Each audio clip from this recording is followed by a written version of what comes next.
Hola, ¿qué tal? Soy el profesor Mauricio Cogollo Rueda, miembro del equipo de la Cátedra de Ingeniería Ambiental. Hoy vamos a hablar sobre la gestión integral de los residuos sólidos urbanos.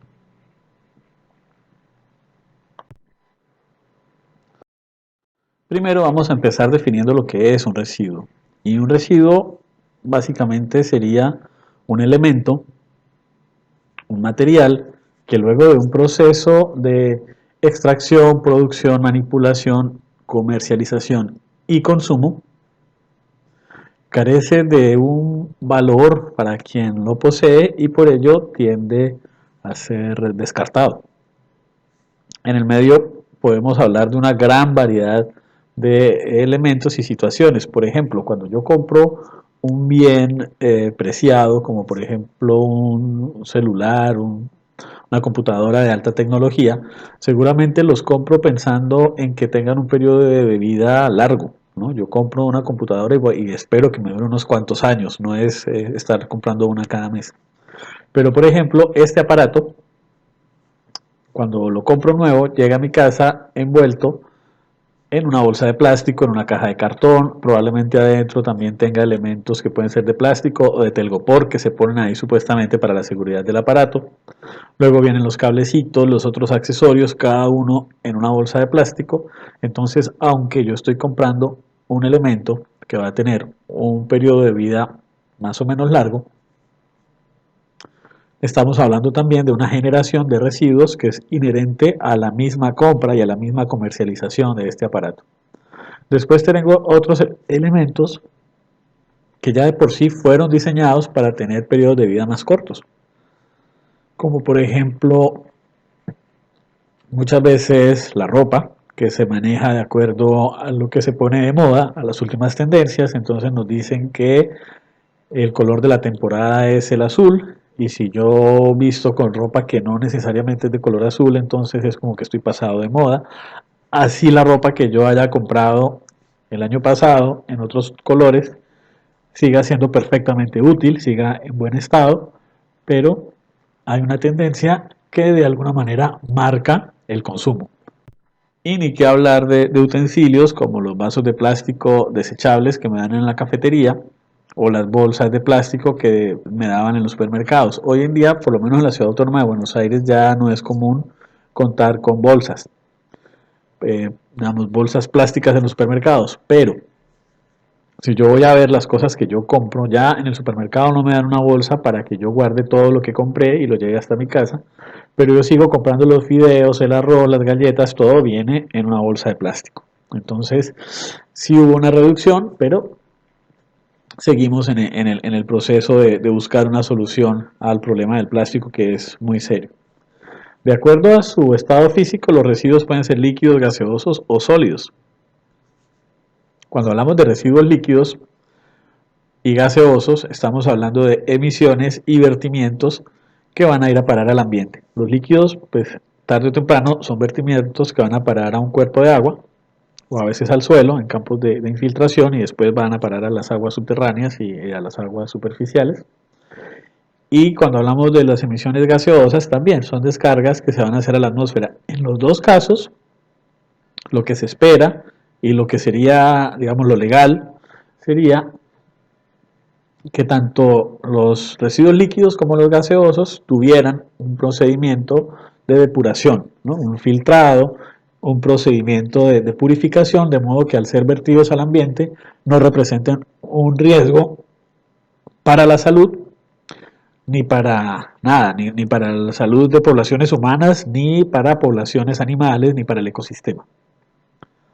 Cuando hablamos de residuos sólidos, tenemos la primera pregunta: ¿los residuos sólidos son basura o son un recurso que podría ser recuperado? Vamos a analizarlo. Tomando como ejemplo la ciudad autónoma de Buenos Aires, contamos con un aproximado de 3 millones de habitantes, personas que viven en la ciudad de Buenos Aires, están ahí, en un área aproximadamente de unos 202 kilómetros cuadrados, pero también hablamos de una población flotante aproximada que llega a ser de 3 millones y medio. Es decir, personas que no viven en la ciudad, que no están domiciliados dentro de la jurisdicción de lo que es la Ciudad Autónoma de Buenos Aires, pero que todos los días entran y salen por motivos como trabajo, estudio, turismo o cualquier otro. Eso ya empieza a marcar una serie de complicaciones, a marcar una tendencia, porque entonces tenemos 3 millones de personas que están en la ciudad, digamos, contribuyendo con sus impuestos, haciendo cosas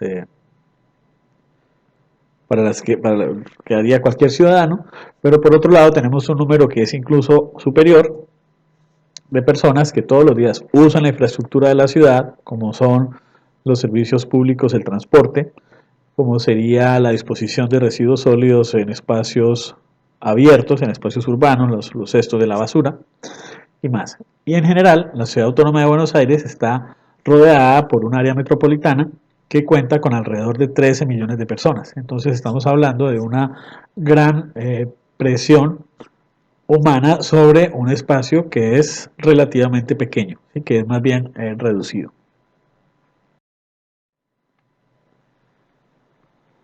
Bien, ¿y qué tipos de residuos se generan en las ciudades? Entonces tenemos residuos patogénicos. Patogénicos significa que tienen la capacidad de producir alguna enfermedad.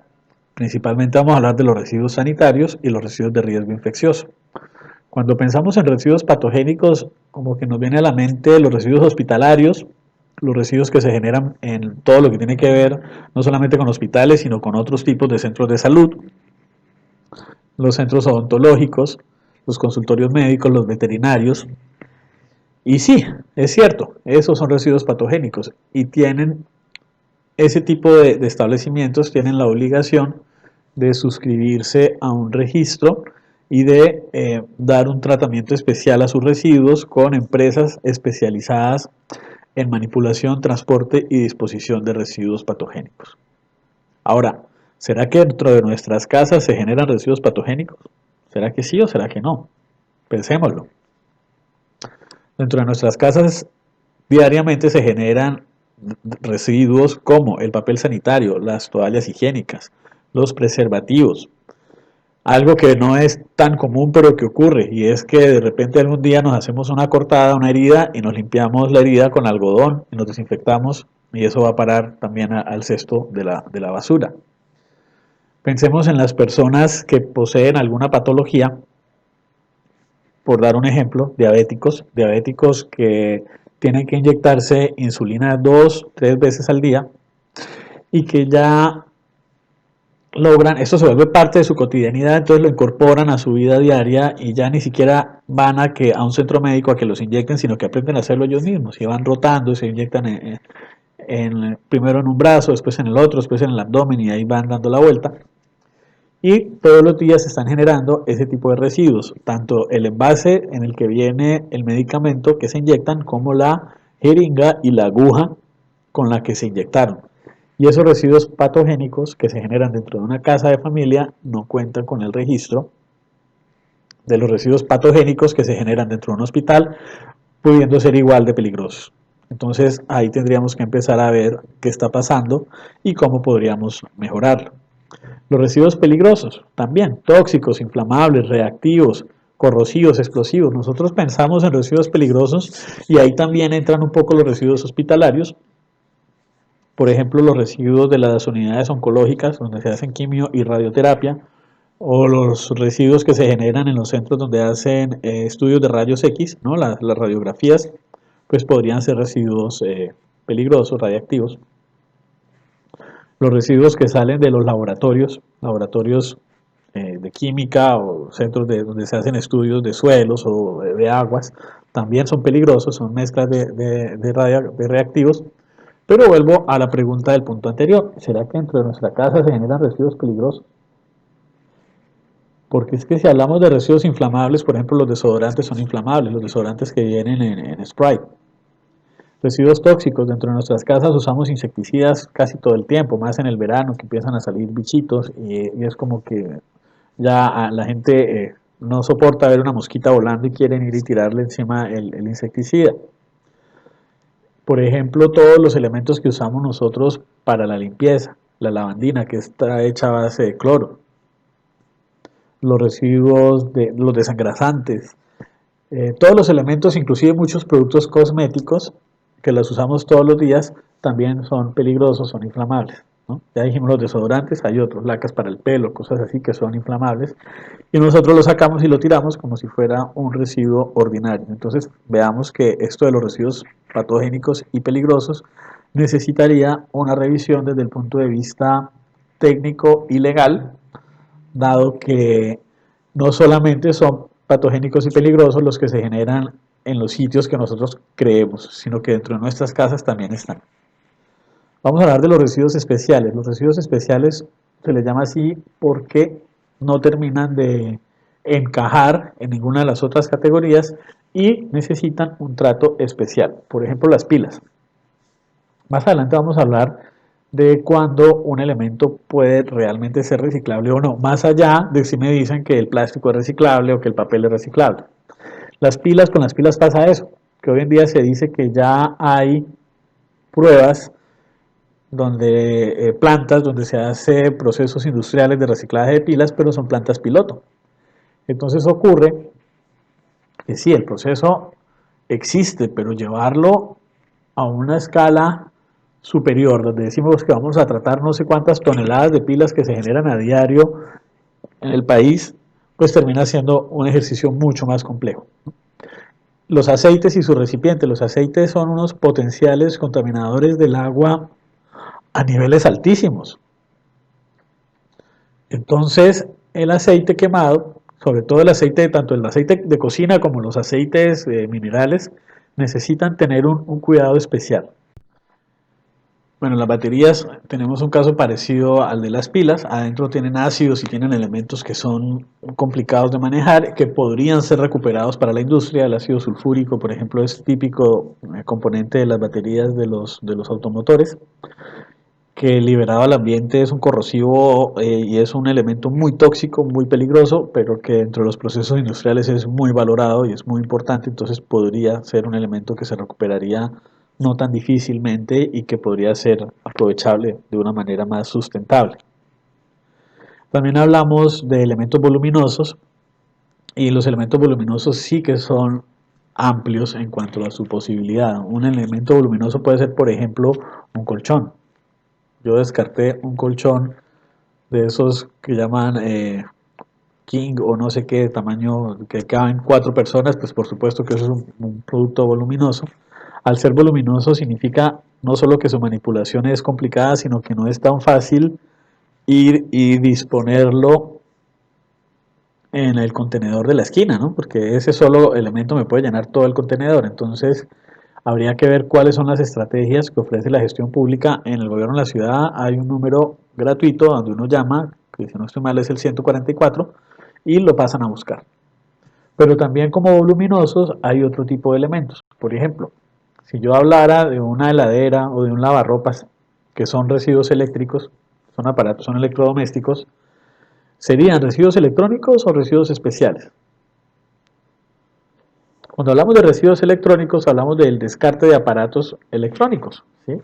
Pero si yo estoy hablando de una heladera o de un lavarropas, directamente digo son voluminosos, son electrónicos, pero son voluminosos. Entonces no son tan fáciles de disponer, requieren un tratamiento especial, requieren una logística para su manejo especial. Entonces, aparatos como una heladera o como un lavarropas lo vamos a catalogar como especiales.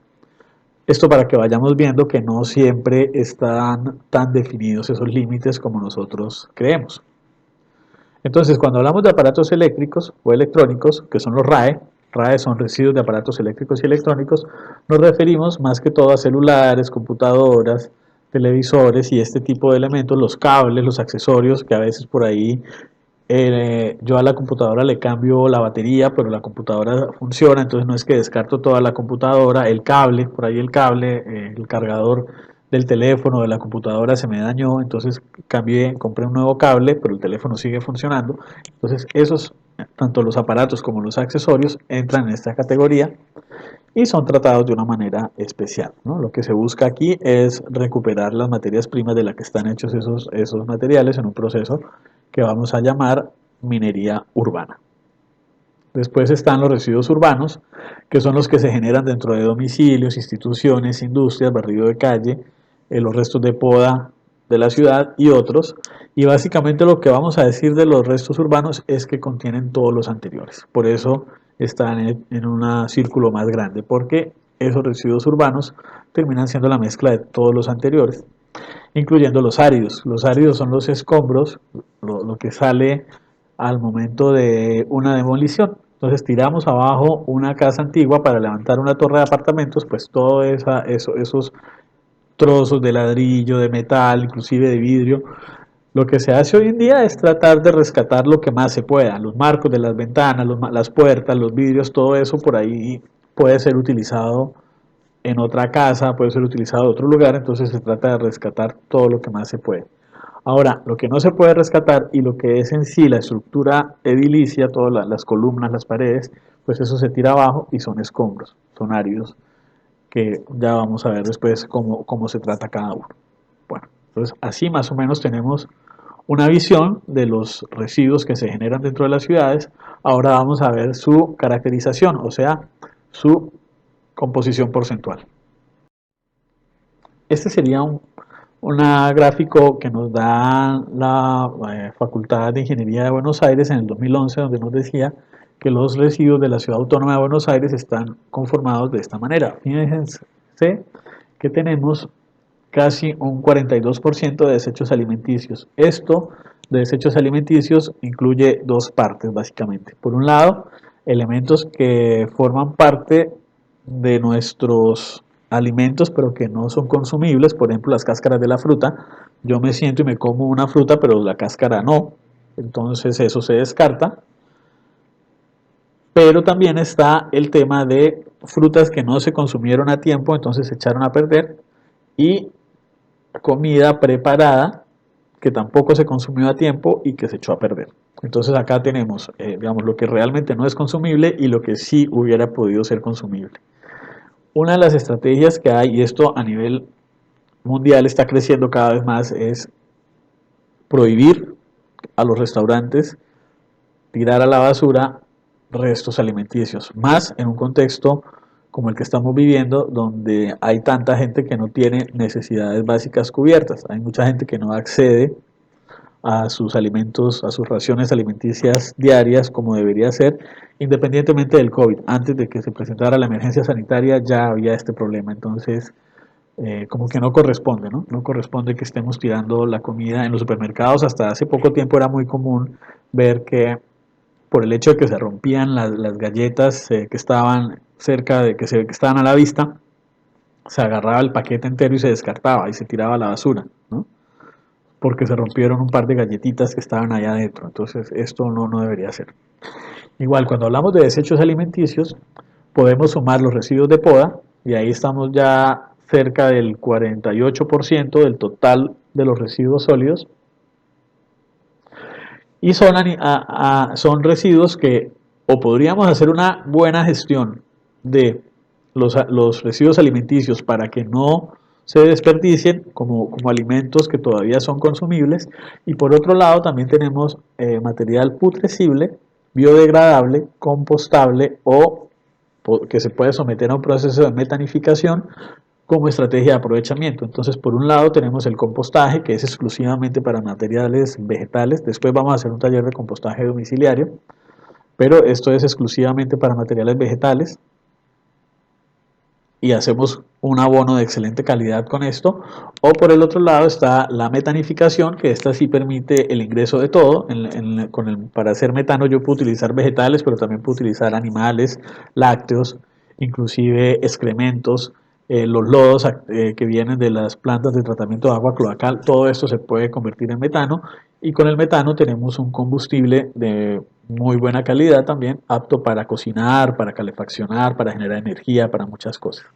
Entonces, fijémonos que acá cerca del 48% de los residuos podrían ser aprovechados de una manera sustentable, generando un valor agregado, sumando, digamos, puntos a tanto a la economía como a la sustentabilidad ambiental. Después tenemos residuos como el papel y el cartón, los plásticos y tetrabricks, el vidrio, los metales, los textiles, los materiales de construcción y demolición, que serían los áridos que mencionábamos en la diapositiva anterior, todos estos residuos son reciclables también. Y reciclables más o menos fácilmente, o sea, hay algunas cosas para ajustar, habría que ver con qué tecnología contamos, con qué infraestructura de recolección y traslado contamos, cuáles son los elementos legales establecidos para decir si lo hacemos o no lo hacemos, pero son materiales que podrían ser reciclables.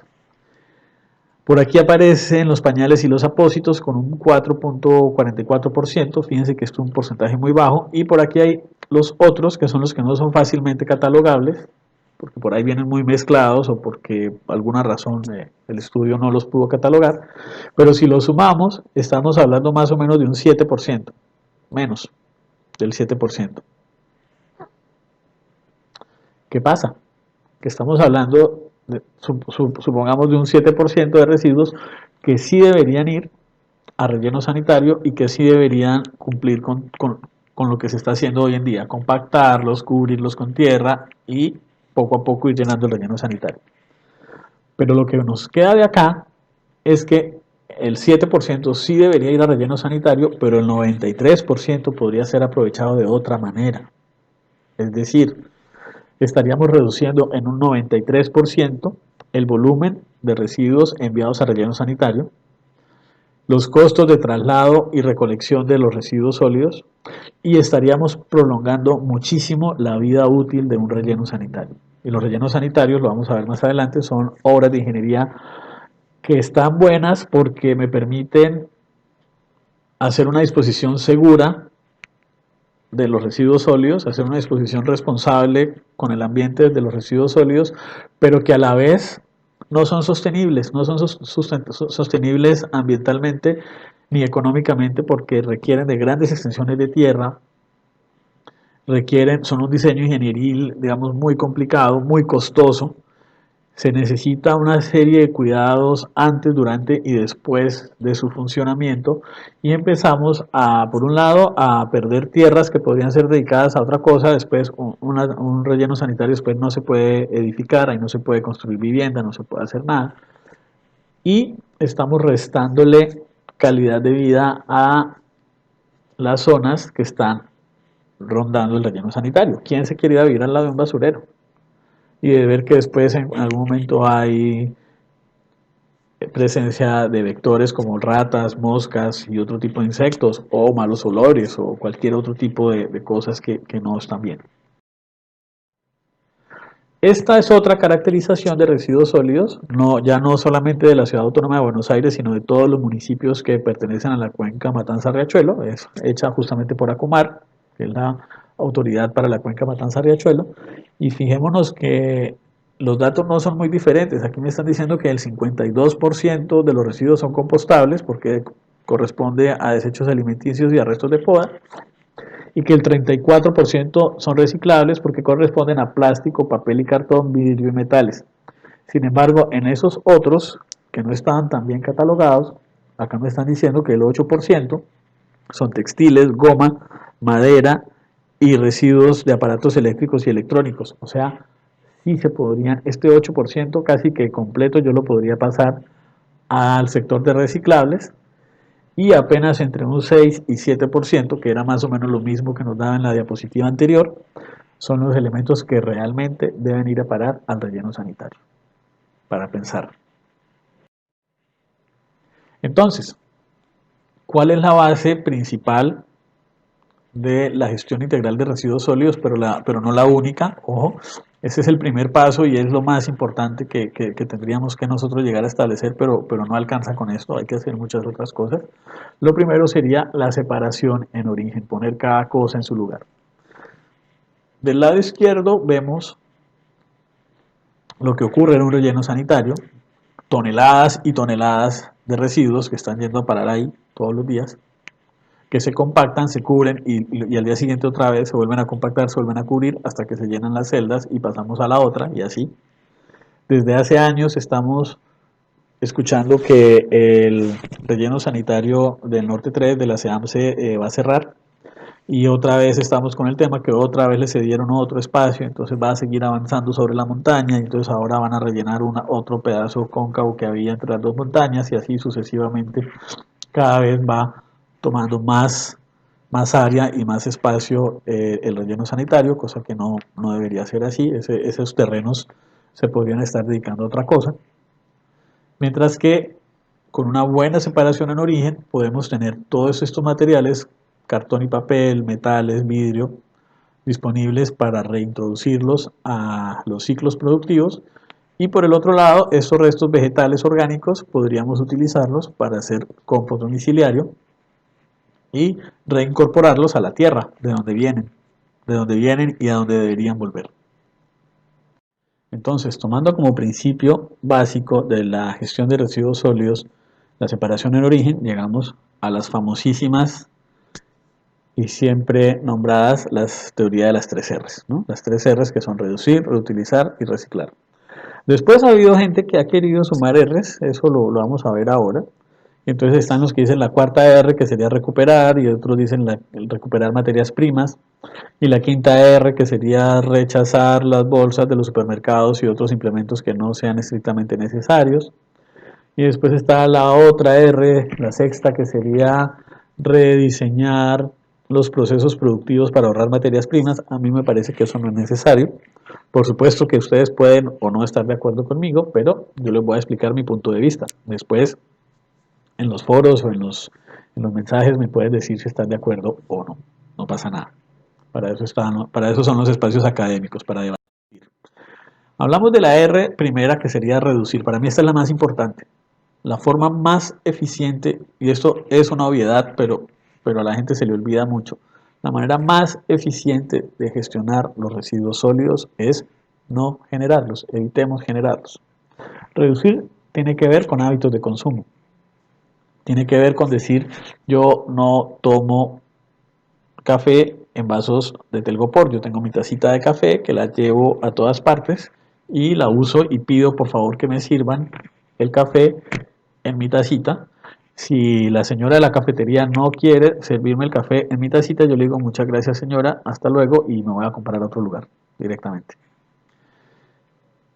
El tema de las pajitas, por ejemplo, los sorbetes, tampoco necesitamos sorbetes para eso. Hoy en día hay cadenas de heladería que ofrecen descuentos a la gente que lleva su propio recipiente para servir el helado y evitar de esa manera el famoso telgopor.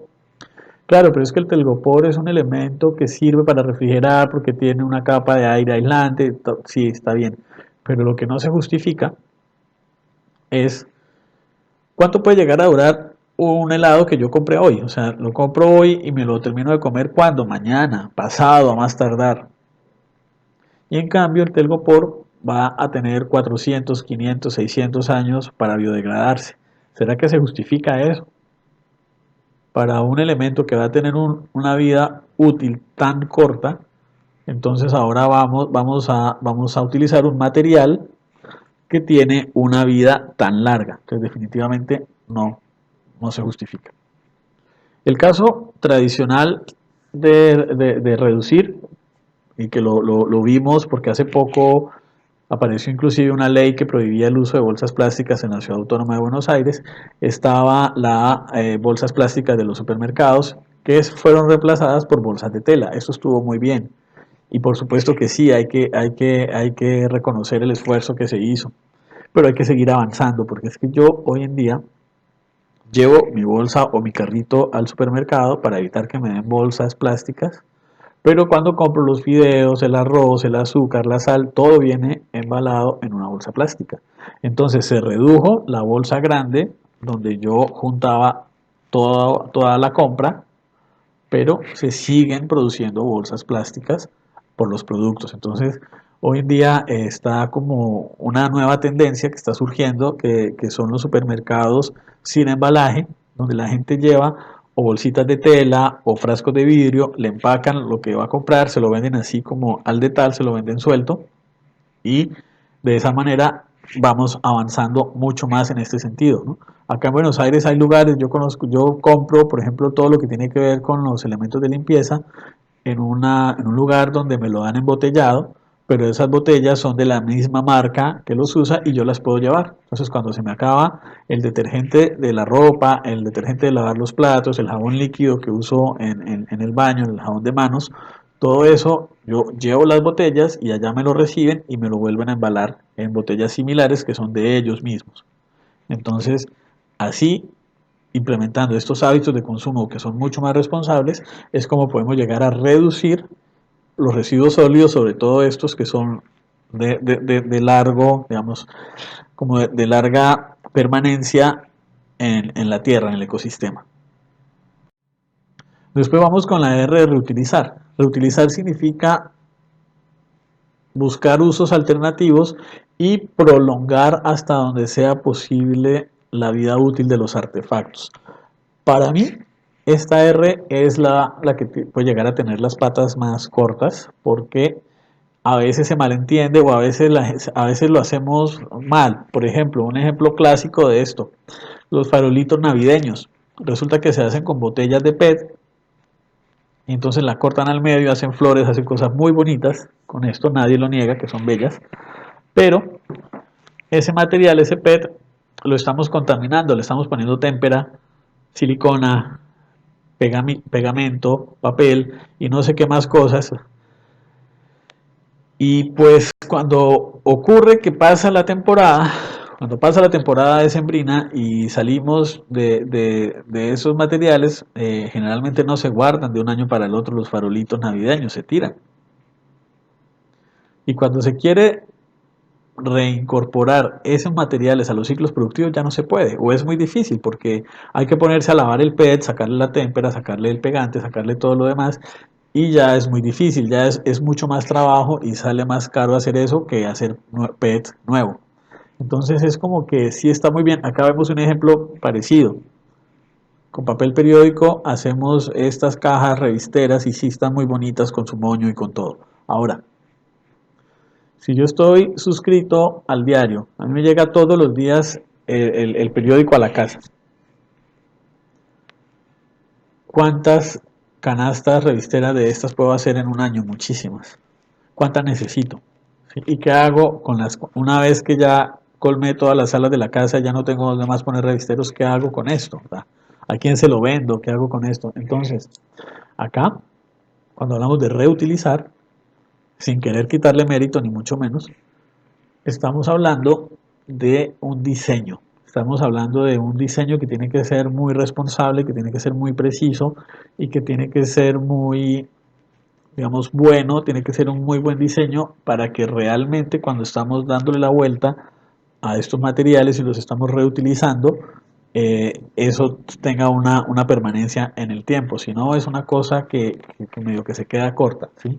Si yo de repente digo voy a usar los frascos de mermelada en mi casa como vasos para servir las bebidas, eso está muy bien, pero ¿cuántos frascos de mermelada puedo acumular? ¿No? Entonces, de esa manera tendríamos que ir viendo que esto está bien, pero tiene como, es un poco más estrecha que las otras dos. Reducir, yo puedo reducir todo lo que pueda, ir a la carnicería con el propio tupper y que me pongan ahí la carne en lugar de que me den una bolsa, muchas cosas más. Esto por aquí ya empieza a tambalear un poco. Y la última sería reciclar. Reciclar, ojo con esto, no confundir con la anterior, reciclar significa un proceso industrial, significa producir a partir de materia prima recuperada. Si yo, el ejemplo del frasco de mermelada, que lo usé para servir las bebidas, eso es reutilizar, eso no es reciclar. Si yo agarro un frasco de champú, lo corté al medio y me hice un portalapiceros, eso es reutilizar, eso no es reciclar. Si yo estoy imprimiendo la cara el papel, las hojas de papel las estoy imprimiendo por las dos caras, eso también es reutilizar, no es reciclar, eso no es papel reciclado, es papel reutilizado. El ejemplo clásico de reciclar sería las tapitas estas de plástico que van al Garraham y a muchas otras fundaciones. Estas tapitas se homogenizan, se filtran, se funden y después se hacen estos nuevos elementos. ¿Sí? Hay un proceso industrial involucrado y yo no llego a reconocer las tapitas en este elemento final.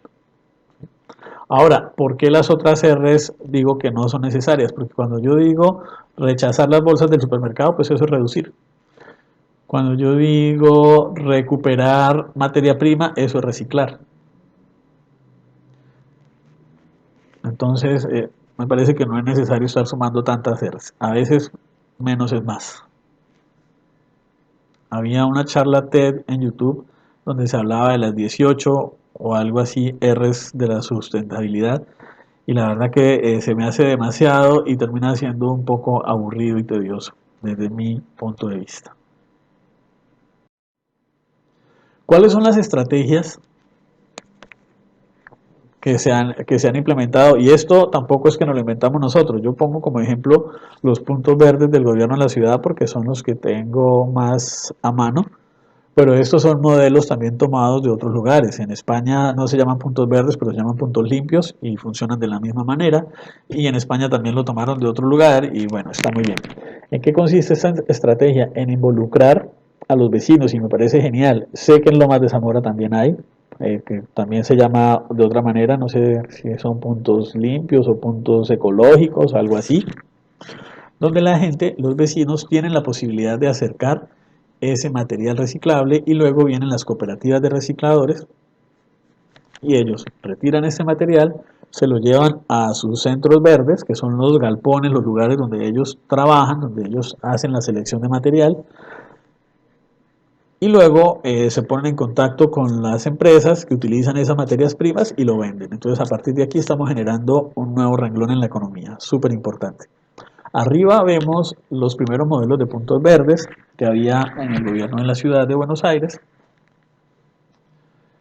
Había una persona, un operario que estaba ahí en un horario, digamos, en unos días y unas horas específicas. Y eso siempre era un problema porque dentro de los vecinos entonces estaba el que decía, no, pero es que yo trabajo de noche y entonces cuando llego a la casa no puedo ir al punto verde porque está cerrado. Siempre hay alguien que no le coordina el horario, que no le sirve. Entonces se hicieron los de abajo, que si ustedes se dan cuenta, sigue habiendo una persona que trabaja ahí en un horario determinado, pero hay unas compuertas. Entonces si yo como vecino no logro acomodarme al horario en que está el trabajador ahí, puedo tranquilamente ir, empujar la compuerta y dejar ahí lo que, lo que yo voy a llevar. ¿Sí? Esta es una muy buena estrategia de gestión. Ahora, ¿qué pasa?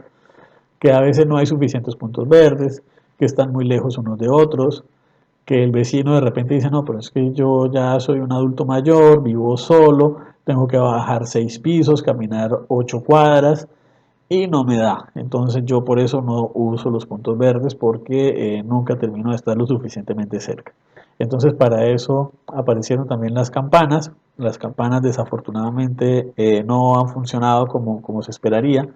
No han funcionado porque la gente tira cualquier cosa. El punto verde es mucho más, a ver, hay una persona que está ahí para recibir el material, entonces hace control, y también el vecino que se toma el trabajo de embolsar el material reciclable y caminar hasta el punto verde, pues tiene un nivel de conciencia diferente. ¿Sí? Yo pensaría que esa persona realmente lo hace porque le interesa.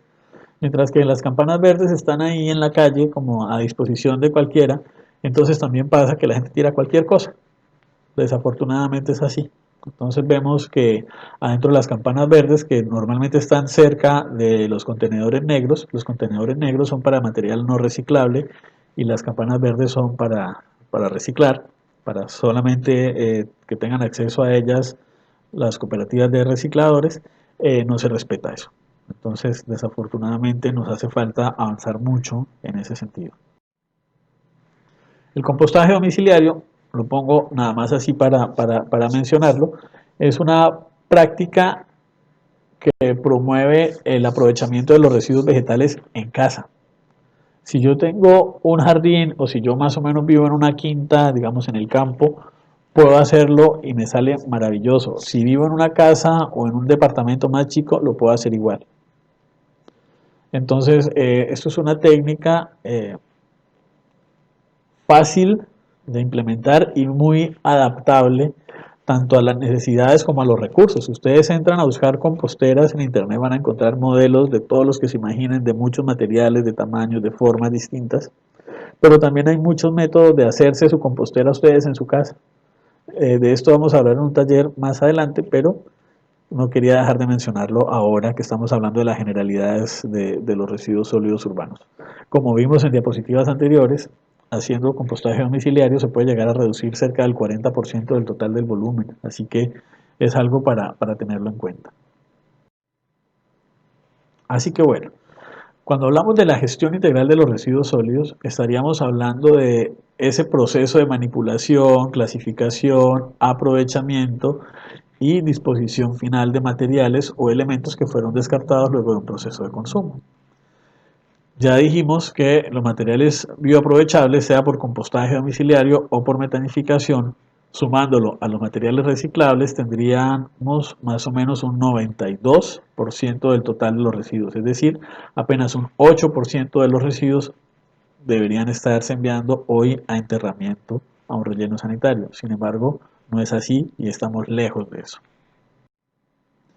Este, por ejemplo, fue uno de las infografías, de las publicidades que se usaban con el gobierno de la ciudad cuando se estaba empezando el proceso de los puntos verdes. Decirle a la gente, por favor, siempre limpios, siempre secos, los materiales reciclables, cartón y papel, plástico, vidrio y metal, sobre todo papel y cartón.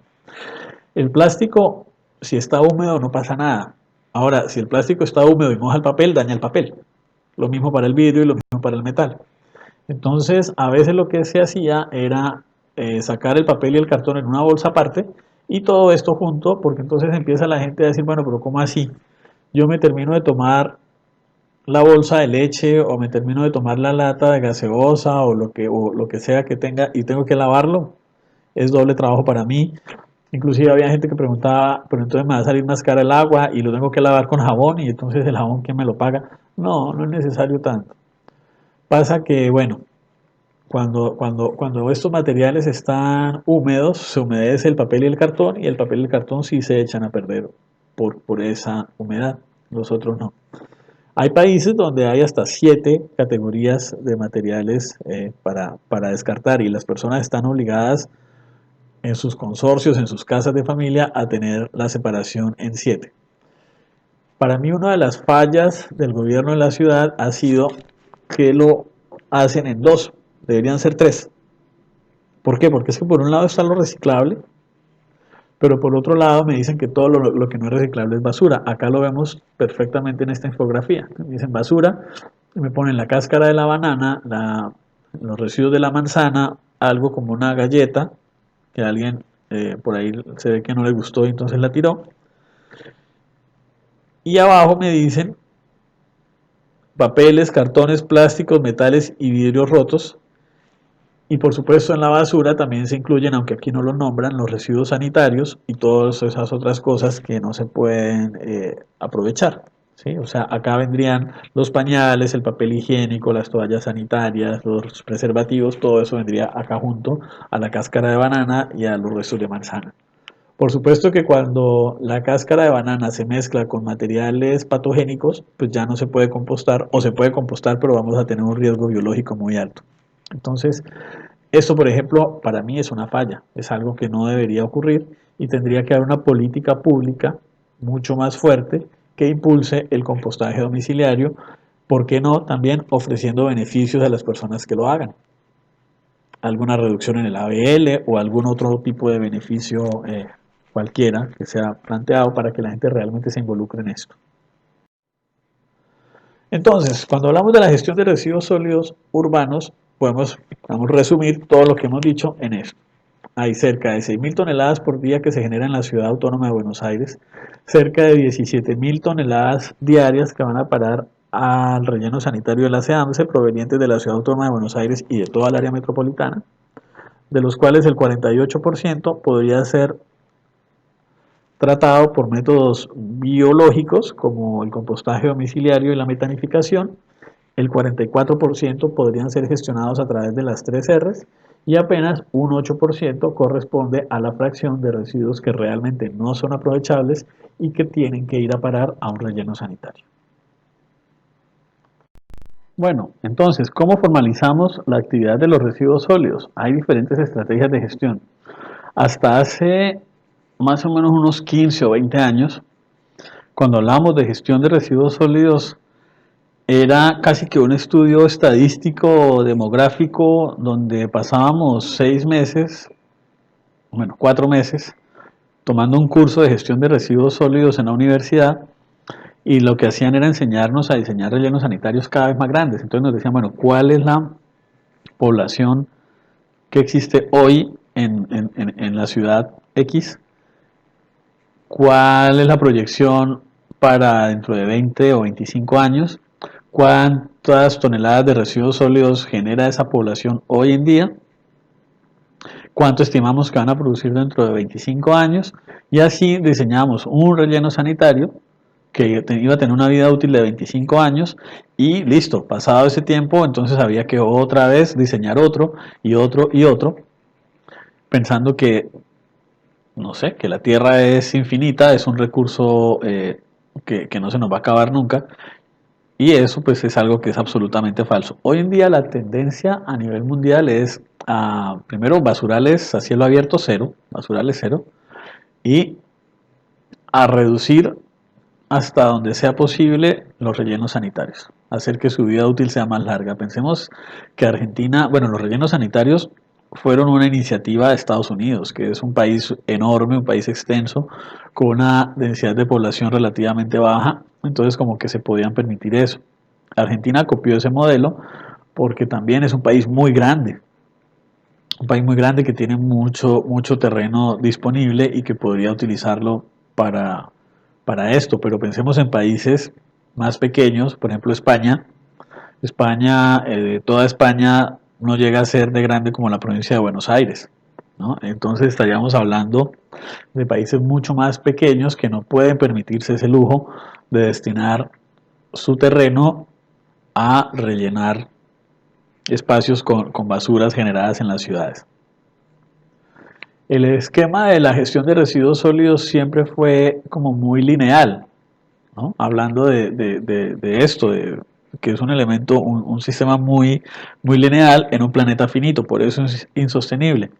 Entonces las fases de la generación de residuos sólidos siempre era pues la producción, el descarte, la recolección.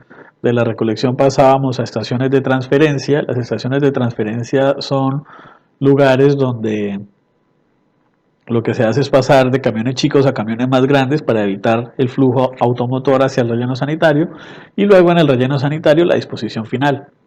Con suerte, antes de llegar a la planta de transferencia y después del proceso de recolección, entonces teníamos alguna estrategia de recuperación de material reciclable. Si es que estamos hablando de un municipio donde se promueve la separación en origen y la recolección diferenciada, y también pasaba mucho y sigue pasando, a pesar de que está prohibido y que es muy peligroso, que en el frente de trabajo del relleno sanitario hay personas buscando material y es una cosa, un espectáculo bastante deplorable, es una cosa bastante desagradable y triste ver cómo familias enteras, con niños incluidos, están en medio de la basura buscando algún elemento que les sirva, que ellos puedan usar o vender, inclusive comida. Y ya ha pasado. Hace un par de años hubo un caso en Bariloche de un supermercado que se le vencieron unas gaseosas y lo que hizo fue tirarlas a la basura porque estaban vencidas. Y esas gaseosas fueron a parar al relleno sanitario. En el relleno sanitario las encontró una familia, se las tomaron y se intoxicaron.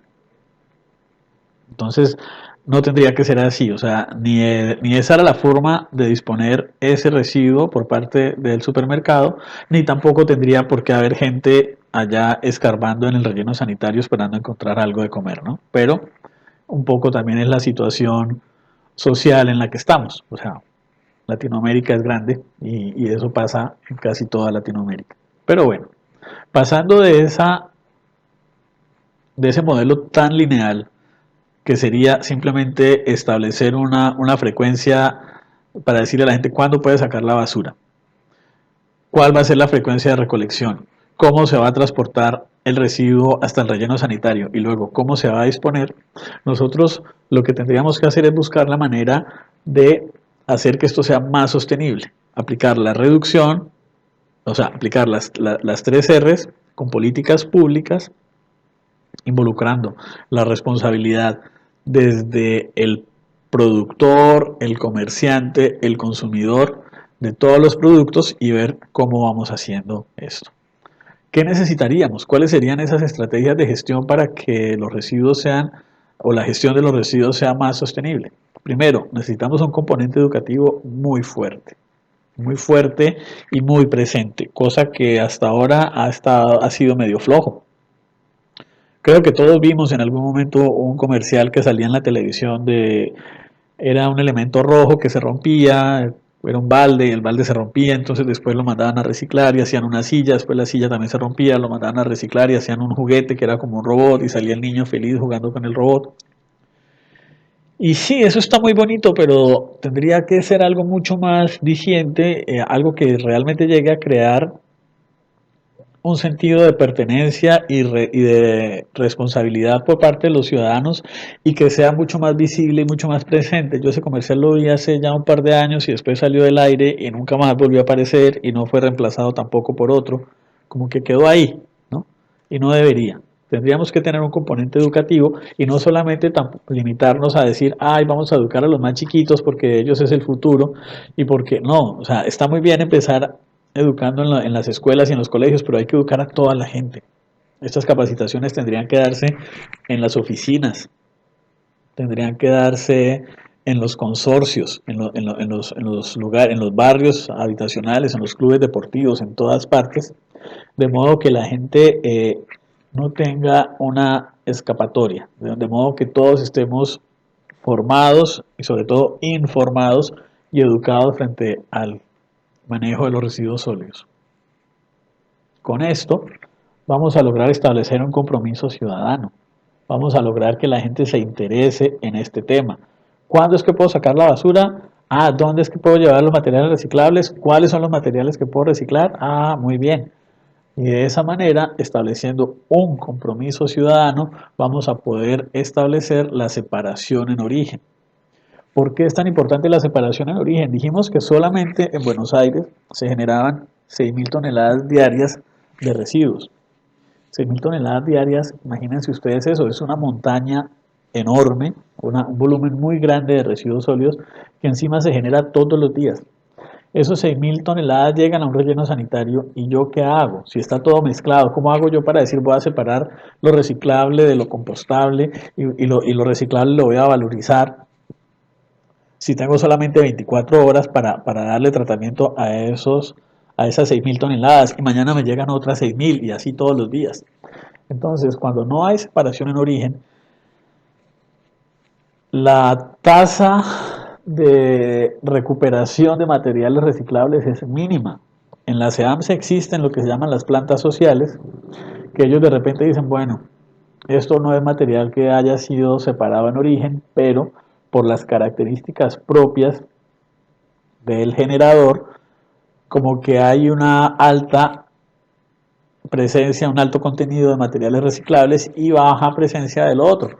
Entonces, por ejemplo, lo que proviene de algunos barrios cerrados o de algunos centros comerciales, entonces dicen, no, pero es que en el centro comercial se descarta mucho cartón del embalaje de los productos, mucho plástico, y la gente en el centro comercial generalmente no cocina, salen a comer afuera y vuelven, entonces es como que hay otro tipo de dinámica. Entonces existen esas plantas sociales donde las cooperativas van, recuperan lo que pueden, lo venden, de eso derivan su sustento, pero podría ser mucho más eficiente solo si hubiera una separación en origen en las ciudades. Recién acá debería haber una tecnificación del proceso. ¿A qué me refiero con esto? Pues el gobierno de la ciudad de Buenos Aires, por ejemplo, hizo unas inversiones enormes en unos camiones muy bonitos con brazo mecánico y unos contenedores magnéticos que hacían yo no sé qué mecanismo, entonces ya el operario no necesitaba ni bajarse del camión, sino que directamente con el brazo mecánico alzaban el contenedor y el contenedor solamente abría bajo ciertas características para depositar todo lo que tenía dentro en el camión, y eso está muy bien, pero la tecnificación del proceso sin lo anterior, lo único que me hace es acelerar el proceso de recolección para enviar a relleno sanitario. La tecnificación del proceso está muy bien y es necesaria, pero debe hacerse después de todo lo anterior. Esos primeros tres pasos serían como la columna vertebral, la base fundamental sobre la cual yo construyo un proceso de gestión integral de residuos sólidos. El trabajo digno para las personas que son recuperadores urbanos. Yo les preguntaría a ustedes, ¿quién sería capaz de abrir la bolsa de residuos de su casa en este momento y meter la mano? Porque más o menos eso es lo que le pasa a los recuperadores. Las personas que trabajan en las cooperativas de reciclaje tienen que ir por las calles metiendo la mano y de repente dicen, uy, aquí en esta bolsa hay una botella de PET que la puedo vender, o hay una lata de aluminio que también me sirve, la puedo vender, pero en el medio abrieron la botella y se encontraron con una botella de vidrio rota y se cortaron y tuvieron que tocar el papel higiénico usado que sacaron del baño y estaba todo mezclado, todo porque en el fondo había algún elemento que ellos podían usar. Entonces, nuevamente, la separación en origen tiene que ver con todo. La dignificación del trabajo de los recuperadores urbanos, que es algo fundamental. Ellos están haciendo un trabajo sumamente importante, digno de reconocimiento, digno sí, de reconocimiento y donde absolutamente de una manera casi heroica nos están librando de una responsabilidad que sería hacernos cargo de nuestros propios residuos. Por último, un marco legal que debería incluir un marco punitorio. Un marco legal donde a mí me dicen que no puedo simplemente montar una cafetería y dedicarme a sacar 300 vasos de telgopor por día, sino que tendría que haber una regulación para eso. Un marco legal o un marco punitorio donde me digan que yo como ciudadano tengo el deber, o mejor, la obligación de hacer la separación en origen y que si no lo hago, pues voy a tener una serie de sanciones. Yo soy partidario, por ejemplo, de que las sanciones sean comparendos pedagógicos. Cuando se ve que la persona no, por ahí no está haciendo las cosas como corresponden, tendría como cuando se comete una infracción de tránsito, que le ponen una multa, pero si asiste a una capacitación le hacen un descuento, creo que es del 50% o por ahí. Porque también es cierto que esto tiene que ver con un componente educativo que no ha estado presente, entonces sacarlo de la manga va a ser muy difícil, pero tampoco podemos quedarnos indiferentes ante esa situación. Entonces, un marco punitorio podría ser así, un comparendo educativo, donde la persona tenga que ir a una capacitación sobre residuos sólidos. Si esa persona es reincidente, el comparendo podrían ser horas de servicio social. Por ejemplo, que esa persona que no está haciendo separación en origen por un determinado periodo de unas cuantas horas vaya y trabaje junto a los recuperadores urbanos dándose cuenta por qué es importante que haya separación en origen y ya al cabo de unas cuantas, si definitivamente no quiere entender, pues ahí sí ya yo puedo pensar que lo que hay es negligencia y de esa manera puedo ahora sí ponerle una multa o alguna sanción un poco más grave, más seria. Generalmente son multas, que con eso cuando nos meten la mano al bolsillo nos duele a todos, ¿no?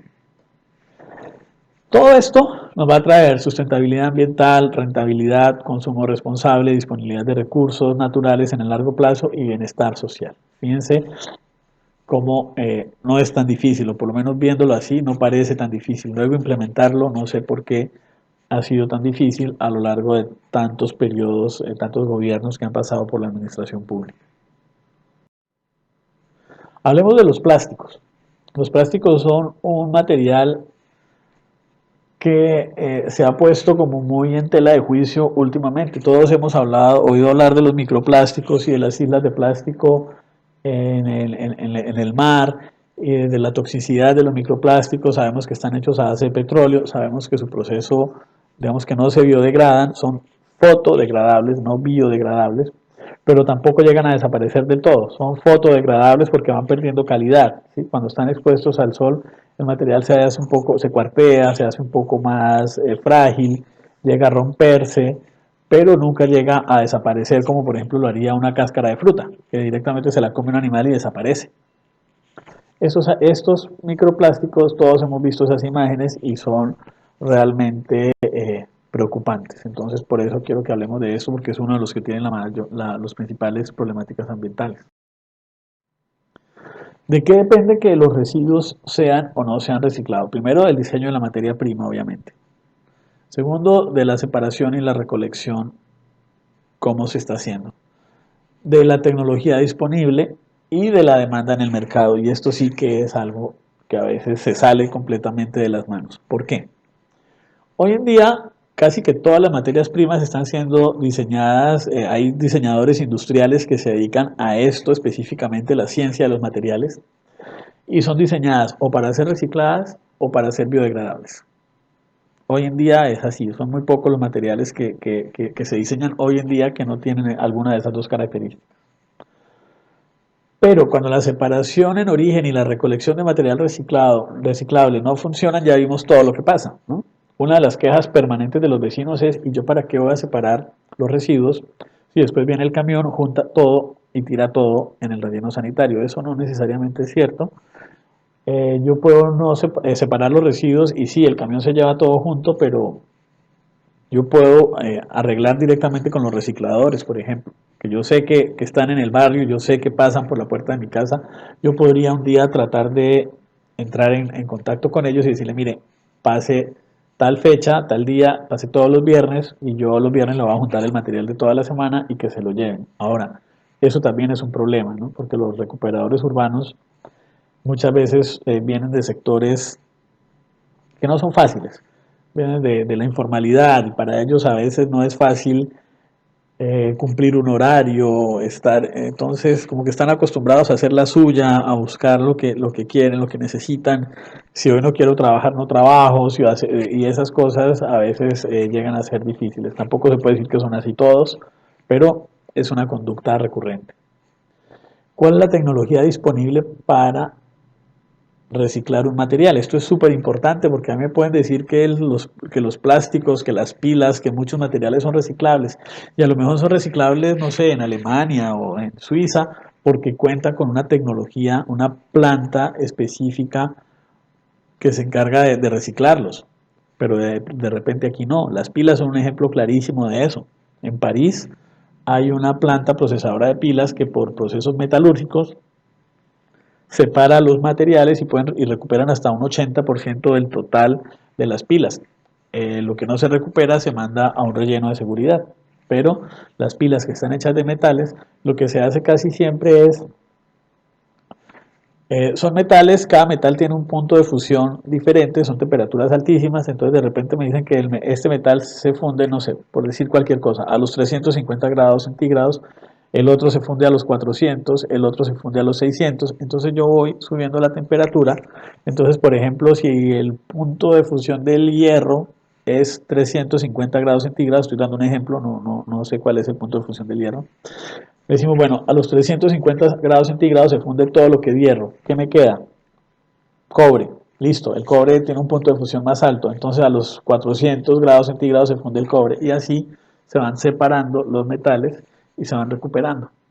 Hacer eso, decirlo es muy fácil, pero luego manejar esas temperaturas, manejar todos esos vapores, manejar los gases que se van soltando no es tan fácil. Entonces, en Argentina, por ejemplo, se cuenta con una planta está en la Universidad de La Plata o en La Plata, pero es una planta piloto, es una planta muy pequeña. Yo no podría en este momento decir que voy a juntar las pilas que se usan en la provincia de Buenos Aires o en la ciudad de Buenos Aires y mandarlas para La Plata porque no tienen la capacidad instalada para tratarlas todas, porque es una planta muy pequeña que apenas está en fase de prueba y que está haciendo piloto. Entonces, si no cuento con la tecnología disponible, no puedo hacer reciclaje de nada. La demanda en el mercado, ese es otro elemento que es fundamental. Los recicladores viven de juntar material para luego ir a venderlo.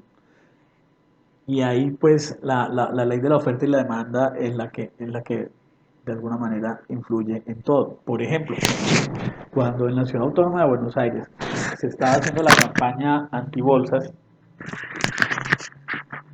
pasaba que en todas partes, empezando por el mismo gobierno de la ciudad, regalaba bolsas a los transeúntes y uno no podía salir a la calle porque en todas partes le encajaban bolsas de tela, lo cual estaba bien.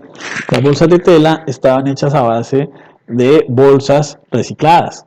Esas bolsas que después se funden, se hacen hilos, se hacen telas y luego con esas telas hacían las bolsas.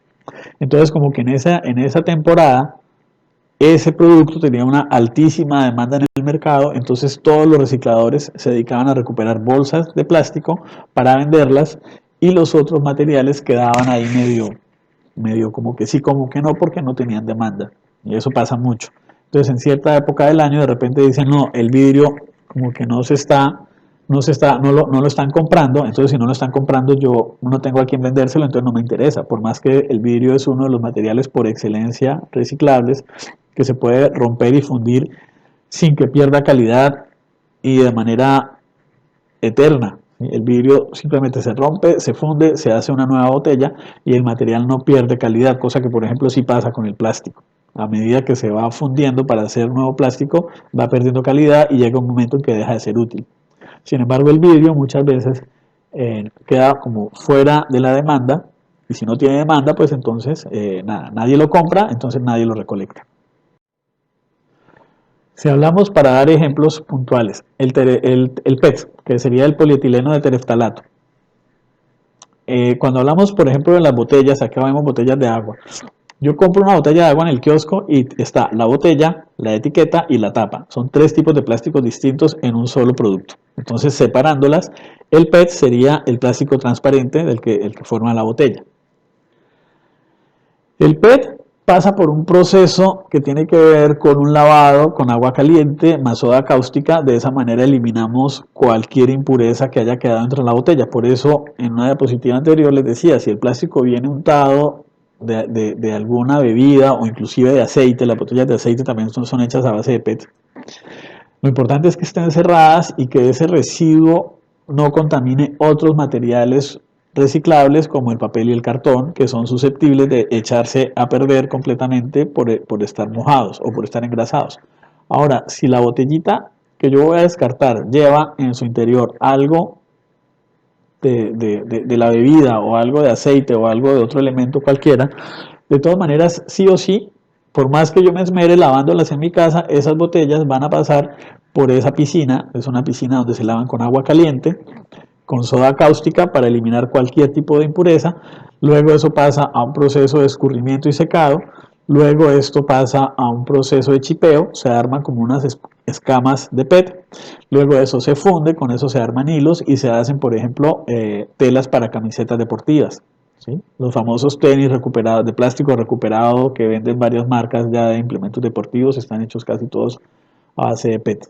Entonces el PET dentro de los plásticos es el elemento más reciclado porque digamos que tiene una versatilidad, hay una relativa facilidad para su tratamiento y hay una buena demanda en el mercado. La gente compra el PET, ¿sí? Los empresarios compran el PET, entonces a los recuperadores urbanos les interesa juntar PET para luego venderlo. El PET, ustedes lo van a ver identificado con este símbolo que sería el triángulo del reciclaje con el número 1. Siempre que sea el número 1 es el PET. Caso contrario, el poliestireno, que aquí se llama Telgopor, en otros lugares se llama Icopor, bueno, da lo mismo. Esto lo van a ver siempre identificado con el triángulo del reciclaje más el número 6. Este material es uno de los ejemplos clásicos de material no sustentable y de material técnicamente reciclable, pero a la hora de llevar esa técnica a la vida real resulta ser muy difícil. ¿Por qué? Porque este material primero es un material muy liviano, es un material justamente se usa para refrigerar porque es poliestireno expandido, tiene aire inyectado dentro de las paredes. Esa capita de aire actúa como un aislante térmico, pero también hace que el material sea muy poco denso. Entonces, juntar 1 kilo de este material ocupa un volumen enorme. ¿sí? Si yo quiero juntar un kilo de vidrio, son dos botellas, más o menos, tres, y ya tengo el kilo de vidrio. Un kilo de PET puede ser un poco más voluminoso, pero el PET es fácil de aplastar y también a la hora que se compacta y se va juntando, también tengo el kilo de PET. Juntar un kilo de poliestireno es sumamente difícil porque no pesa nada, su densidad es muy baja, entonces necesito un volumen muy grande para juntar un kilogramo y a mí cuando yo lo vaya a vender me lo van a pagar por kilogramos y aparte la demanda en el mercado tampoco es tan buena, el precio no es el mejor, entonces como que no termina siendo rentable, más allá de que en un laboratorio a nivel piloto yo puedo hacer una recuperación de PET para hacer elementos como estos que están acá, los accesorios de oficina. Hay unos como casi como ladrillos que sirven como aislamiento térmico, bandejas, cosas así. Sí, se puede hacer. Pero no es muy rentable, entonces a las cooperativas de recuperadores urbanos como que, por ejemplo, este tipo de material no les interesa, ¿sí? Para que veamos la diferencia entre una cosa y otra. Entonces, muchas veces la postura termina siendo más bien regular el uso de estos elementos que no tienen una salida fácil en el mercado de reciclaje.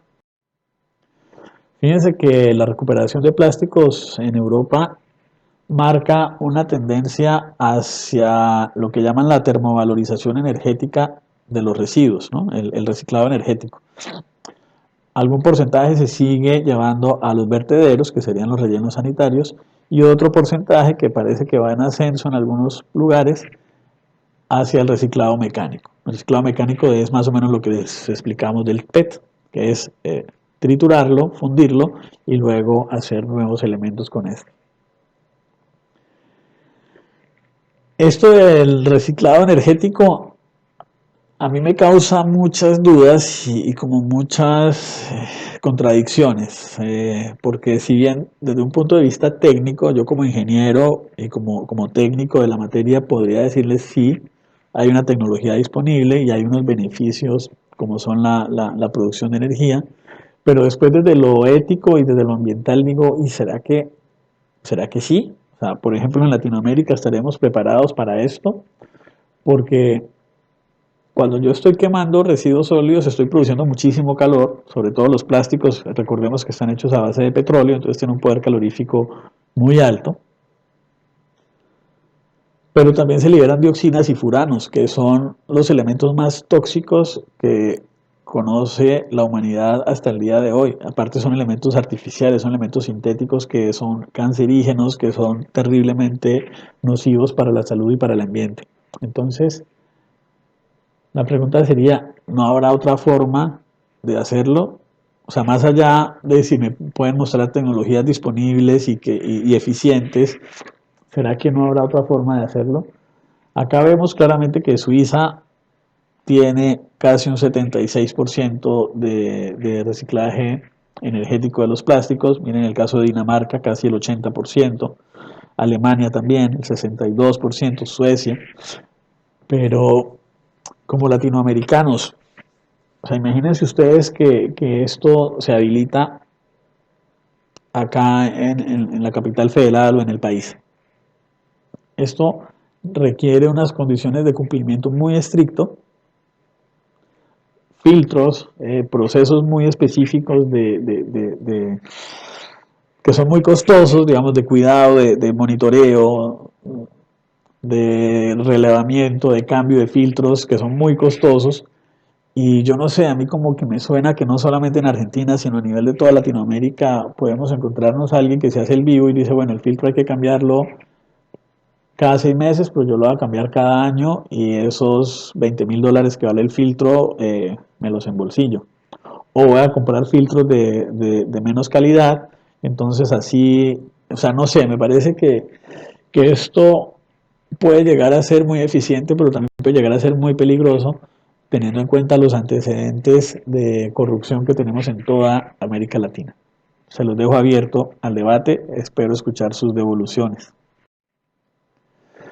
Por ejemplo, casos de estudio, fíjense cómo en 1970 un vasito de helado utilizaba 6,5 gramos de plástico y ese mismo vasito con ese mismo volumen en el 2010 usaba 3,5 gramos, casi la mitad.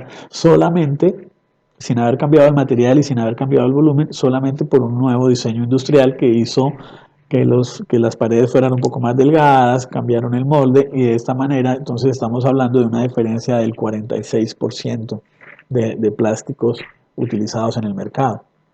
Entonces, algo como esto podría empezar a jugar, ¿sí? Reducción en la fuente. Y reducción en la fuente no solamente del hecho de decir yo como consumidor rechazo el uso de plásticos, sino que también el compromiso de los productores de decir voy a hacer un uso mucho más eficiente del material. Esto, por ejemplo, es un caso distinto. Me parece que esto es mucho más importante, es tan válido como lo anterior. Aparte, esto por ahí es algo que no necesita grandes inversiones y que además genera también un ahorro para el productor, mientras que lo otro, una planta de esas es una inversión multimillonaria y que ni siquiera sabemos después si va a funcionar o no.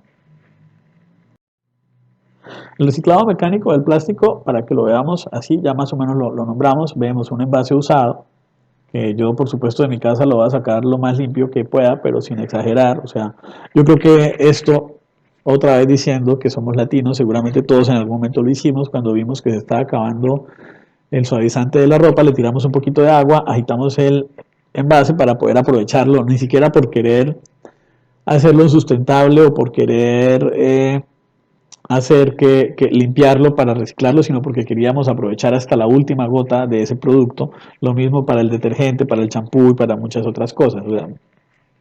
Digámoslo sin vergüenza, todos lo hemos hecho. Entonces el envase usado debe venir lo más limpio posible. Esto pasa por un proceso de limpieza que se hace con agua caliente, soda cáustica y luego es triturado. El plástico triturado a la larga de varias vueltas en el reciclaje va perdiendo calidad. Entonces, lo que no cumple con los parámetros de calidad se envía a disposición final, sinónimo de relleno sanitario, y lo que sí cumple con esos parámetros de calidad, entonces es materia prima lista para ser reciclada. Acá, por ejemplo, vemos una manguera y un bidón, que son nuevos productos hechos a base de plástico reciclado. ¿No sería mejor tratar de evitar este proceso? Que de todas maneras, aunque los gases no sean liberados a la atmósfera, los contaminantes sí se están generando y lo que yo estoy haciendo es cambiando el problema del lugar. Estoy evitando que vayan a la atmósfera, pero igual los estoy llevando a enterramiento en un relleno de seguridad. Los plásticos generalmente van a parar a cualquier lugar y es muy difícil después recuperarlos, ¿no? Esto es un caso que creo que todos lo hemos visto. Y después estas imágenes horribles que circulan por internet todo el tiempo, ¿no? O sea, horribles y muy tristes sobre todo. Acá vemos las familias en el frente de trabajo del relleno sanitario, por ejemplo. Fíjense que hay de todo, chicos, de todo, bueno, hombres, mujeres, bueno. Hasta esto, ¿no? O sea, fíjense, imagínense ustedes lo que costó extraer los metales y los materiales que formaron parte de esas máquinas, que está bien, ya listo, ya no sirve más, bueno, lo vamos a chatarrizar. Pero montar un cementerio de autos, o sea, aparte de que ambientalmente es terrible, porque ahí tenemos adentro combustibles, disolventes, los ácidos de la batería y no sé qué más cosas, los aceites que empiezan a escurrir a la tierra. Imagínense ustedes lo que cuesta esto. Si yo estoy pensando que el metal se cobra por peso, ¿cuántos kilos de metal hay ahí? ¿Cuánta plata hay ahí tirada? Entonces, bueno, la cuenca Matanza-Riachuelo, que está dentro de nuestra zona de influencia, es uno de los 10 lugares más contaminados del mundo. Y no solamente por el hecho de los frigoríficos y las curtiembres, que son los que siempre se llevan la peor parte. Por supuesto que sí son contaminantes, pero miren lo que hay acá, ¿no? Todo eso son residuos urbanos, residuos domiciliarios. Por ejemplo, fíjense que el poliestireno, el telgopor, ya fue prohibido en algunos lugares, en Nueva York, y esta noticia es vieja, es del 2016, 2015. Se empezó a sacar porque justamente por más de que yo pueda hacer una demostración en laboratorio y decir que el material sí es reciclable, técnicamente es reciclable, después cuando lo quiero llevar a la práctica, resulta que ese proceso de reciclaje sale muy costoso y no es sostenible. Entonces, directamente sería mejor dejar de usar ese material. Hablando de la ley de basura cero, así como un toquecito les muestro esta gráfica. Esto es el comportamiento de la curva, corresponde al comportamiento de los residuos sólidos en los años respectivos. Fíjense que del 96 al 2000 subió, del 2000 al 2003 bajó considerablemente. Esto coincide con la crisis económica que hubo en esas épocas y por supuesto que sí, cuando hay una crisis económica baja el consumo y cuando baja el consumo baja la producción de residuos sólidos. Después tuvimos una escalada fuerte hasta el año 2008, después hubo una pequeña meseta, después volvieron a subir hasta el año 2011 y después en el año 2011 otra vez empezaron a descender hasta el año 2014.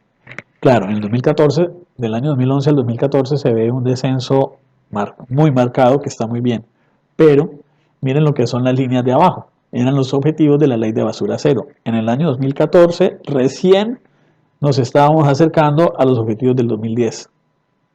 Y por supuesto que el 2012 no, el 2017 menos. Entonces por eso, en el año 2018 se reformuló la ley de basura cero. La ley de basura cero prohibía específicamente la incineración, lo que acabamos de ver. Se decía que ningún residuo producido dentro de la Ciudad Autónoma de Buenos Aires puede ser incinerado ni dentro ni fuera de la Ciudad Autónoma de Buenos Aires. O sea, ni puedo montar un incinerador dentro de la ciudad, ni tampoco puedo mandarlos a un incinerador que esté fuera de la ciudad. Eso cambió. Hoy en día pues no existe todavía ningún incinerador ni hay en pie ningún proyecto para montarlo, pero ya se levantó esa restricción y entonces hoy en día si alguien aparece diciendo voy a montar un horno incinerador de residuos sólidos, lo puede hacer. Las condiciones es que no haya, que sea hecho con, no solamente incinerar por incinerar, sino que sea una termovalorización, o sea, que los residuos se incineren para generar energía eléctrica y teóricamente prohíben que al relleno, que al horno incinerador vaya material reciclado, pero hay una notita de pie de página que dice que cuando el material está mezclado, sucio, entonces ya no es reciclable, entonces digamos que es como una pequeña notita que lo cambia todo. Porque entonces es como justamente, o sea, el plástico, el vidrio y el cartón, si ya está mezclado con material de comida, con elementos que son putrescibles, entonces ya deja de considerársele material reciclable y entonces sí puede ir a incineración. Y si yo hoy en día tengo a los vecinos diciendo yo no separo los residuos porque después el camión viene y se lleva todo junto, no quiero imaginarme lo que van a decir esos mismos vecinos cuando yo le diga que separen los residuos y que después se van a incinerar, ¿no? Eso no deja de ser un problema siempre. Bueno, esto serían los residuos áridos, que ya los mencionamos en su momento. La ciudad ha generado cerca de 1.500 toneladas. Hoy en día existe la planta de áridos que está en Villa Soldati, justo frente a la cancha de San Lorenzo. En ese lugar funciona una planta de compostaje industrial que recolecta material de supermercados de cadena y de restaurantes y hoteles de alta gama. Hay una planta de chipeo donde se hace chips de madera a partir de los restos de poda. Hay una planta de PET. Hay un centro verde donde una cooperativa va, los recuperadores van y trabajan ahí haciendo selección del material que van a vender. Y está la planta de Arios, que es la que más trabaja de todos, si no estoy mal, trabaja 6 días a la semana, 24 horas, que recolectan material de demoliciones de toda la ciudad, lo trituran y lo reutilizan. Esto después se utiliza en nuevas edificaciones y sobre todo se utiliza mucho para relleno de vías. Entonces está buenísimo porque la ciudad del 2015 para acá logró reducir casi 1.500 toneladas diarias de residuos. Estos escombros hasta el 2016 se enviaban a relleno sanitario como si nada. Entonces casi podríamos decir que la ciudad solamente con esta planta pasó de 6.000 a 4.500 toneladas diarias de residuos sólidos. Un avance importante. Después vemos estos materiales, el vidrio, el latón, el papel, pues cada uno tiene un proceso industrial asociado para recuperarlo. Con el vidrio lo que se hace es básicamente triturarlo, fundirlo y hacer nuevos elementos. Con los metales básicamente lo mismo. Las latas se funden y se hacen nuevos elementos, mientras que el cartón y el papel se utilizan de maneras más artesanales, ¿no? Se utilizan como pulpas. Después se pasa también por una piscina, digamos, se humecta, pero en condiciones limpias. No es que se pueda humectar con cualquier cosa, con gaseosa, sino esto es una mezcla de agua con elementos, por ejemplo, para sacar las tintas, cosas así. Y vuelve a utilizarse como si fuera pulpa de madera y se vuelve a hacer el papel. Otra cosa con el papel es que además de promover su reciclaje, digamos, porque el papel si está hecho a base de celulosa, estaríamos hablando de deforestación y de cosas importantes, estaríamos hablando también de el recambio de materias primas. Entonces el papel ya no solamente se hace con madera, sino se hace, por ejemplo, con cascarilla de arroz o con los residuos de caña de azúcar. Una vez la caña de azúcar se le exprimió y se le sacó el jugo dulce, queda ese material que es fibra, o también con restos de cebolla. Hay como una reconversión de la industria papelera a no solamente usar pulpas de madera, sino también papel reciclado y otro tipo de fibras vegetales que son más sustentables. Así, pues acá tenemos algunos de los decretos, digamos, de lo que sería el marco legal de la gestión de residuos sólidos. La ley de basura cero, que acá la nombramos, fue... Así que bueno, la ley de basura cero de la Ciudad Autónoma de Buenos Aires, que era la ley 1854, fue modificada por la ley 5966 del 2018, que básicamente lo que hace es quitar la restricción para hacer incineración de residuos sólidos generados dentro de la Ciudad Autónoma de Buenos Aires. Todavía esto no se hace, no hay ninguna incineradora implementada, ningún proyecto para hacerlo. Vamos a ver qué pasa.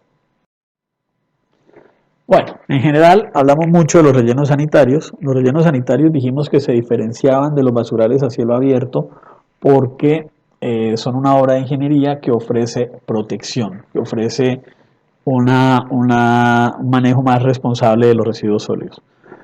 Cuando hablamos de un relleno sanitario, pues estaríamos hablando de una obra de ingeniería muy compleja y muy costosa, tanto de hacer como de mantener, pero que básicamente tiene en cuenta factores como la impermeabilización del suelo. Acá vemos una línea negra. Esto se hace con una capa de arcilla, generalmente son bentonitas, que son arcillas muy cerca, muy compactas, y encima de la bentonita viene una geomembrana que impermeabiliza. ¿Por qué es tan importante impermeabilizar esto? Porque acuérdense que casi el 50% del material que se tira acá es de origen vegetal.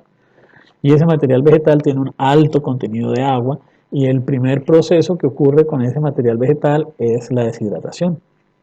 Al deshidratarse, ese residuo líquido que se llama lixiviado escurre.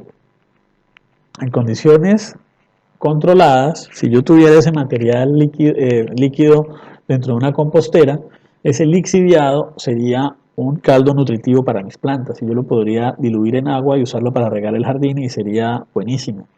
Ahora, en este caso, donde el material está mezclado todo con todo, ese lixiviado, además de poseer ciertas características nutritivas para el suelo y para las plantas, lo que harían sería diluir todo lo que se encuentra a su alrededor. Entonces, si ese lixiviado entra en contacto con un envase de un medicamento, pues va a diluir los restos de ese medicamento que quedaron en el envase, o si entra en contacto con un envase, por ejemplo, de detergentes, de todo. Recordemos que a este punto ya los residuos fueron triturados y compactados, entonces ya los envases están triturados y ya hay pedazos de todo dando vueltas por ahí. Entonces los lixiviados en este caso se convierten en solubilizadores de contaminantes y los van a transportar. Los van a llevar al suelo, a las napas freáticas y más adelante a los cuerpos de agua superficiales. Dentro de un relleno sanitario se contempla la impermeabilización Un relleno sanitario puede o no tener una planta de tratamiento de lixiviados, el SEAM se la tiene y es muy buena. Además, cuando estamos hablando de la descomposición de la materia orgánica, también debemos tener en cuenta que acá se genera en condiciones completamente anaeróbicas. Esto se va enterrando, se va compactando, entonces no hay oxígeno disponible para que sea un proceso aeróbico. Entonces se produce gas metano. Y el gas metano, si yo no tengo cómo capturarlo, si yo lo puedo capturar y lo puedo utilizar como combustible, genial, buenísimo. Pero si no, el gas metano se va a escapar, se va a ir a la atmósfera y produce un efecto de calentamiento global 25 veces más potente que el propio CO2. Así que sí o sí tendríamos que tener un sistema de captación y transporte de gases para poderlos aprovechar, o si no, una antorcha donde ese metano se queme y de todas maneras estoy liberando CO2, que también es un gas de efecto invernadero, pero 25 veces menos potente. Fíjense que por acá al otro lado hay una caseta de bombeo. Esa caseta de bombeo sería para la extracción de los lixiviados. Acá se van armando celdas, por acá vemos que hay unos camiones, esos camiones son los que vienen de la estación de transferencia a tirar todo lo que se recolectó, y abajo vemos que hay unos trituradores y compactadores, unas máquinas aplanadoras, que son las que se encargan de ir reduciendo hasta donde sea posible el volumen de esos residuos que se están tirando ahí. Después arriba de esto se tira una capa de tierra y se vuelve a empezar. ¿Sí? Otra vez, cada tanto, eso lo establece el manual de operaciones del relleno sanitario, puede variar de un relleno sanitario a otro porque pues, depende de las especificaciones técnicas, depende del tipo de suelo, del tipo de residuo, el tamaño de la celda, dependiendo de eso va cambiando, pero eh, normalmente sí, o sea, hay una altura donde después se vuelve a cubrir con tierra y se sigue rellenando para ir impermeabilizando todo esto. En la Ciudad Autónoma de Buenos Aires tenemos tres estaciones de transferencia, una en el barrio Flores, otra en Colegiales y la otra en el barrio Pompeya. Las estaciones de transferencia, repito, no son lugares donde se haga ningún tipo de tratamiento. Lo único es que los camiones chiquitos que pasan por el frente de nuestras casas van y vierten ahí todo su contenido y eso después se lleva a camiones mucho más grandes que son los que van al relleno sanitario. De esa manera evitamos, eh, pues, digamos, reducimos la cantidad de automotores que están yendo al relleno sanitario, ¿no? Si no, sería muy difícil mantener la flota de camiones transportadores y se necesitarían muchos más camiones, más combustible, más todo. Entonces, estos tres puntos de la ciudad se encargan de hacer eso, juntar material y llevarlo para allá. Las estaciones de transferencia de Flores y Pompeya reciben residuos de la Ciudad Autónoma de Buenos Aires y de muchos municipios aledaños. La de Colegiales es exclusiva para la Ciudad Autónoma de Buenos Aires. Entonces, en un relleno sanitario se debe impermeabilizar el fondo usando un material que sea resistente a la excavación. La bentonita es una arcilla y geomembranas que no se rompan al momento en que les pasa un auto por encima. Entonces tienen que ser de una densidad alta. Se tiene que tener en cuenta el control de gases y lixiviados, la protección de los acuíferos subterráneos y superficiales, porque si no ya vimos que los lixiviados se van filtrando y van contaminando los acuíferos, un mínimo de 3 kilómetros de distancia a los aeropuertos y, ojo con esto, la clausura del relleno sanitario cuando finalmente llegamos al punto en que ya no entra más volumen, ya no entra más ahí nada porque ya llegamos a su capacidad. Hasta 30 años después de eso viene la etapa de post-clausura y sigue siendo responsabilidad del operario. 30 años, ¿por qué? Porque hasta 30 años después todavía se siguen generando gases, lixiviados y demás. Entonces, por eso decíamos que no es, a mí no me parece que esta sea la forma más sustentable de gestionar los residuos, ¿no? Podríamos buscar otra manera y que sea más sustentable. 30 años después todavía el relleno sanitario va a estar generando contaminación o va a ser un potente contaminante. El tratamiento mecánico biológico es una tecnología que se usa en la CEAMSE,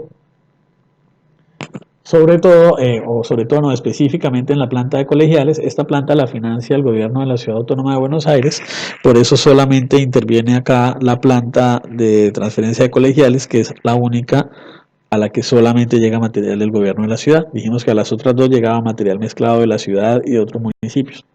Tratamiento mecánico biológico, ¿qué significa? Significa que primero se pasa por una serie de tratamientos mecánicos como son pasar por un imán enorme para sacar cualquier material férreo, luego pasa por una trituradora. Todo esto también cuenta con un pequeño centro, digamos, de recuperación de material reciclable, con una eficiencia muy baja, porque ya lo hemos dicho varias veces, el material llega todo mezclado, pero entonces acá esto va pasando. Ahí vemos el famoso trommel, el tornillo sin fin, donde se va triturando todo.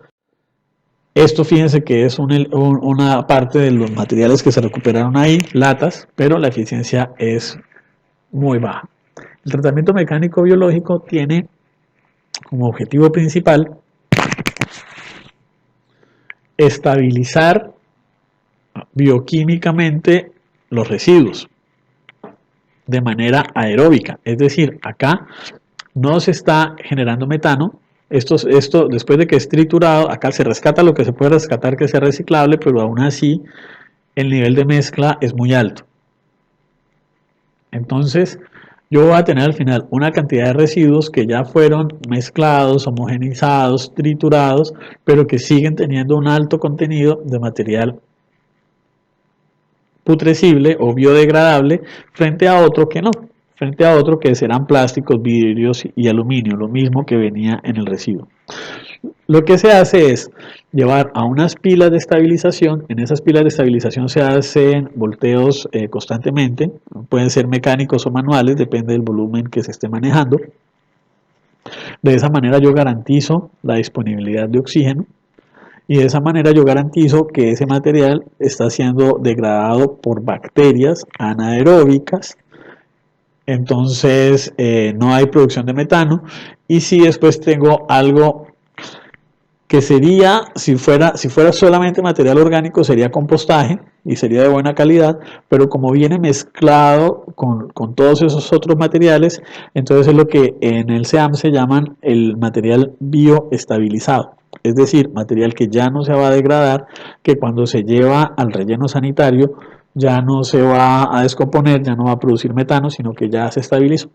Entonces este material se usa como cobertura para las celdas. Dijimos que cada celda debía ser cubierta con tierra, entonces digamos que esa sería la ventaja que tiene el material, el proceso de tratamiento mecánico biológico, porque ese material pasa a ser un bioestabilizado y en lugar de tener que estar haciendo remoción de masas, sacando arena de las canteras o tierra de las montañas, yo puedo utilizar este material y solamente utilizo tierra en la última capa. Entonces digamos que eso es algo positivo, pero a mi manera de ver esto tampoco compensa la gestión de residuos sólidos. Habría que empezar desde ya, o mejor dicho, tendríamos que haber empezado hace mucho tiempo a implementar las famosas 3 R's, a involucrar a la comunidad, a reducir los residuos sólidos, a darle mucho más poder a las cooperativas de recicladores, a cada vez utilizar menos materiales descartables y más materiales retornables, y manejar nuestra economía y nuestros procesos de producción y comercialización de otra manera. Así que bueno, con esto terminamos la primera parte de gestión de residuos sólidos.